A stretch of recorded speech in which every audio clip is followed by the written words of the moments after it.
How in the world did you get that bad? Girl, you ain't supposed to be the shit like that. How you go so hard with your body so soft? What's up, everybody? It's your girl Thatchickcrissy. We're out here in Harlem with the man right now, Loadedlux. What's good with you? We blessed. See, he's still cooling. You know he's hood when he's still in the streets, right? Yeah, we're in our vibe, we're in our element. It's home. I've been thinking a lot about this interview. Yeah. And you know, I'm not gonna throw any names out, but you know, like the rapper that's being pushed right now from New York as the man. You know what I'm saying? I'm not gonna throw any names yet. I'm trying to build, and they want to shut me down before I start. But basically, like, you know, New York, they're still not really, like, the South is still really killing it, right? So my thing is, like, even though like battle rapping isn't mainstream hip hop, right, everybody's fucking with you. Righteous. Everybody's fucking with you, right? Yeah. Do you think that something that drastic of a change might be what puts New York back on, or do you have another plan in how you're gonna take your career?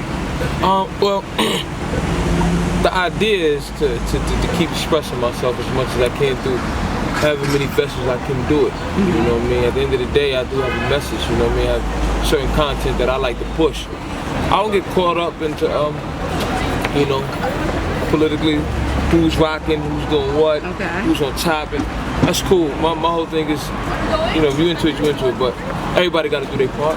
Everybody got to void the feel, you know what I mean? So I stay in my lane, I do what I love, you know what I mean? So that way when people get the content, they know it's from they can feel that it's essential, it's from a true place. And I really focus on that more so than, you know, stats. Do you think though that like that kind of change is what New York's gonna need to get back on? I mean, for me, I mean, prospectively, I love what we do in terms of the battle rapper field, because it keeps the fundamentals alive in terms of, you know, hip hop. You know, it's gotten so broad, gotten so mainstream, and you know, people take from it what they will, but you know, fundamentally, some things have to remain, so we don't get, you know, too far out there that we can't get back. You gotta remember from whence you came, you know what I'm saying? Well, I just had a conversation with a legendary rapper, and he was saying that there used to be rules to the game. Right. And once like the 90s and the gangster rap came in, the rules kind of got thrown out the window because a lot of those younger dudes didn't have the pioneers to teach them the ropes. So do you think that's something that needs to be like a foundation needs to be laid again? Of course. That's what we do, man. We uphold code, you know what I'm saying? I keep the code of vintage. That's what it's about. Like, and I think a lot of the battle rapping is hip-hop used to be a culture, not a genre. Right. It was a culture. Right. And that's where a lot of the rules came. You know what I'm saying? And that's not it. Now it's a genre. Yeah. That's why you can't. This is what mainstream does, though. You know what I mean? They pull out what they want, and you only get. So you got to think somebody who's coming in that's new to the game, you know, don't know the essence. They only getting what's being shown. Right now at this point, and they ain't doing the research. They not going back forefathers and for once we came in. They just like so and so because he cool. You know what I mean?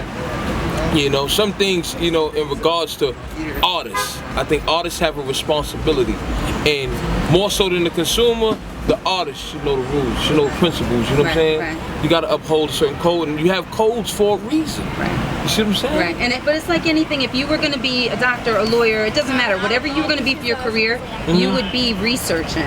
Yeah. You would be looking into it. You would be investing. Plumber, electrician, it don't matter. You'd be investing and you'd be researching. A lot of these people don't do it. You know. Exactly. You know. And shouts out to Soulja Boy. He did his thing. He did it. But now that's unfortunately what a lot of the younger rappers, I think, that's what look they at. see. Yeah. And you know, they go from there in terms of the future. But you know, this is where like I say, artists have to be responsible with the content that's out there, you know what I mean, and how it's being marketed, and for whose best interest is it being marketed. And speaking of content, your mixtape that's out. Yeah, you're gonna get this work. Hosted by Big Shaq, my big bro. What was like, I mean, you say you have a message to deliver. What was like your foremost thought when you were putting that together? Well, outside of just having, you know, good material, you know what I mean, good music on there, I wanted to, in certain cuts, you know, tell stories, you know what I mean, in terms of from whence I came. I'm trying to give the consumer, the new consumer, an idea of who Loadedlux is and different aspects of me. And it's told through the music, you know what I mean? Whether I give you Takes Two, that's off there, or I give you Hard Times, which features Trade the Truth. Different cuts, you know what I mean? Talk about different walks of life that I had to get to this person I am today. You know, I think there's an alliance between everybody, whether they know it or not. There's a way of life, you know what I mean, that has to be lived for success or to retain success. You know what I'm saying? Because it ain't final. You got to keep working towards it. So my whole thing is always. As a person that's a human being of the human race, it's a way to live. This is a true way to live life to where you could be loving it on a whole nother level. You know what I'm saying? That's work that has to be put in to attain that. You know, and I always want to keep that, you know what I mean, ideally, you know what I mean, in my music some way or another, whether I'm telling a story with a message, you know what I mean, somebody who walked down the alley and didn't get back. Well, this is the reason why he didn't get back. He went through these changes, or he saw it this way perspectively. You don't have to do that again, you know what I mean? You can learn from his mistakes and keep going, you know what I mean? So I always try to keep that, you know what I mean, in the music. Now, you have a video out now with Jada and Fred. Shouts out to them. Yeah. You can, featuring Fred and Jada. Shout out to my beloved, man. Jada and Fred, you know. What was the phone call that you got that let you know, I'm the fucking man right now, like I'm that dude, you know, because it's somebody, I mean, you dealt with a lot of people. Right. Who was that first phone call that you got that you just knew that your hard work is paying off, that you're on the right track?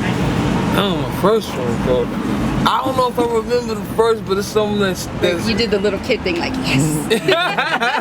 But it's definitely certain moments that stick out. Like, just yesterday, man, I was talking to Chuck D. That was crazy. Nice. Nice. That's real crazy. Yeah, that's nice. That's real crazy. Mac Miller hit me to do that piece. That was really overwhelming. Lupe, the Jay-Z tweet, of course. Yeah, that's was huge, like right? really, you know, monumental. And because you watch a lot of these artists, man, and I'm an artist myself, and I'm a sponge. We all inspire one another. So I looked at their great works and couldn't help but be affected by it and wanting to do more. So when they reaching out to you to allow you to know that, yo, man, we watch you too and be inspired, that's very overwhelming. Right. Because a lot of them, they don't even have to do that. They can just get the people to steal your shit and rock with it, right? I mean, they don't, and that's the thing. They don't have to. Right, They put in enough work to where they don't really have to, and the fact that they do, man, it's fuel to the fire. That's monumental, though. It really is. It really is. It is. Speaking of monumental, a lot on the internet about the whole Eminem thing. You want to speak on that a little bit? Oh, man, listen, got a competitive nature, obviously. Right, you know what I'm saying? I would be honored, man, if he was obliged. I just love the contention and what it does for us as a community. Right. Everybody whoever picked up the pen or the pencil and started, putting their ideas together, it was based on somebody else, works, that's what we all here to do. Whether we know it or not, we're connected in that way, so, he got dope work out there. And if, looking at it from perspectively, if I had to go in there with him, I know I would become more of me, to meet that, so, I love that for, of course, myself first and foremost, but just for us, man, as a race, man, of people, we need that. We need to always be inspired to be better. Right, and and like with the whole Kendrick thing, right? Like a lot of people went in on it, but I kind of feel that's what they needed, though. Yeah, it's what it made people step the game up a little bit, because everybody was getting real lax with just the big booty stripper bottle kind of thing. And this is why battle rapping is listen, how many people put in work after that Kendrick? Yo, man. Everybody went in the studio. Yeah, they went in. They didn't go to the strip club that night. And that's what he did. He brought the focus back. Because I ain't gonna lie, you know what I mean? With the newfound interest and everything that we're doing, I see why it may get overwhelming for certain artists and they become complacent. Right. You see what I'm saying? that game, man, them lights and you know, the fast money and women, it'll throw you, you know, if you're not focused. Right, but now hip hop, and I really want to get your opinion on this because you're coming from a different angle than a lot of the people that I talk to. Hip hop seems to be one of the only, let me correct myself, rap seems to be one of the only genres that there's one lane at a time. If you're not fitting in that lane, you're not gonna be mainstream. Right. Right? Yeah. Whereas rock, you have soft rock, hard rock, heavy metal. Like R&B, rap is the only one. And then you can throw in a little bit of R&B, but that's the only twist you get. Right. What do you think about that? Yeah. I think that's why life expectancy in the rap game is so short-lived too. Yeah, cause that goes with the machine and those who are in control and in power. You know, they set a standard, and ideally, if somebody don't hear you on radio or see you on TV, you're not considered successful. This is a big misconception.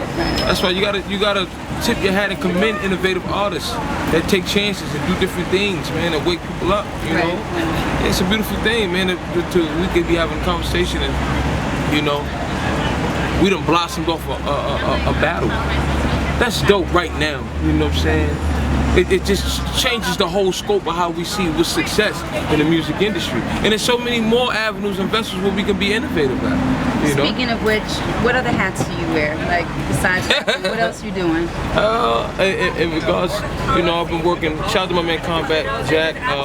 He always challenged me, you know, in regards to working more into the artistry of maybe acting, or, you know, because he said, you know, battle rap is performance art, and, you know, trying to see it in the theater and different things like that. I just seen him in Atlanta too. We was building, I let him know that.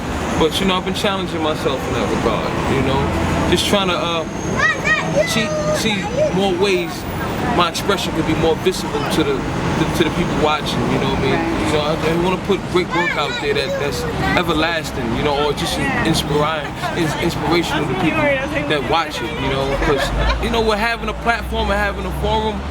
You got that time right there that's set to say what needs to be said. And you want to do something, man, that means something, that matters, you know. So, you know, I'm working on that, you know. That answer was a good segue into my last question for you. Would you speak a lot about your father's inspiration over your projects and over how you do things? What exactly can you take from what you got and pass it on to the younger kids that are coming up that maybe don't have fathers to give them that?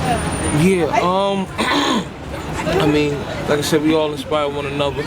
My father was a great role model for me, you know. We had a lot of conversations, just in terms of being man, you know, and to the best of your ability, you're doing that first, you know. Manhood comes with responsibility, and so is womanhood, you know what I mean? It's knowing what you have to do, and not, you know, how would you say, being lazy about it, or not meeting the task at hand, you know what I mean? Not succumbing, but surmounting. And that was one thing he always pushed in front of me first and foremost. You got to be a man first. You got to be responsible, you know? So to anybody out there, you know, that's just looking to be more and you know, do more in life, you know, you got to really assess yourself. That's first and foremost, before you look outside the box. You can look in the world and see what's necessary or where you fit in through looking at you, though. You know what I mean? I think that's the way. You know what I mean? So man, woman alike gotta internally assess themselves and be more of themselves first and foremost. And the world will change with you, because you demand that. After you have done the work to be more, you know, you demand that. People can see it. One saying that I always remember is, character's not built by what you do when people are looking, but when they're not looking. I think that's huge. Poignant. I think that's huge. I like that. All right, I let like them that know quote. what you got going on. Yes. Where they can follow you at. Yeah, you know, You Gonna Get This Work mixtape is out with Shaq hosting that. We got everybody on there from Method Man, Redman, Wyclef, Jada Kiss, Raekwon, Fat Trail, Trader Truth, Bun B, and many more, man. You gotta check it out. And you can find it at Dat Piff live mixtapes. I mean, it's viral at this point, you know what I mean? And it looks like this, you know what I'm saying? That's how it looks, you know? He does more than eat pizza. Yeah. Loadedlux.co is the website, you know, to keep you updated on upcoming shows and events with me, you know. And Instagram and Twitter is @IamLoadedlux. Yeah. You got it here exclusive in Harlem with the man, Loadedlux, Thatchickcrissy. Make sure you check me out. Follow me on Instagram at Thatchickcrissy. Yeah. I'm in the game and I'm breaking all the fucking rules. Huh? It's Thatchickcrissy. Don't let the blue eyes and the light skin fool you. I'm the prettiest pit bull you've ever seen. I'm that chick, and here's why.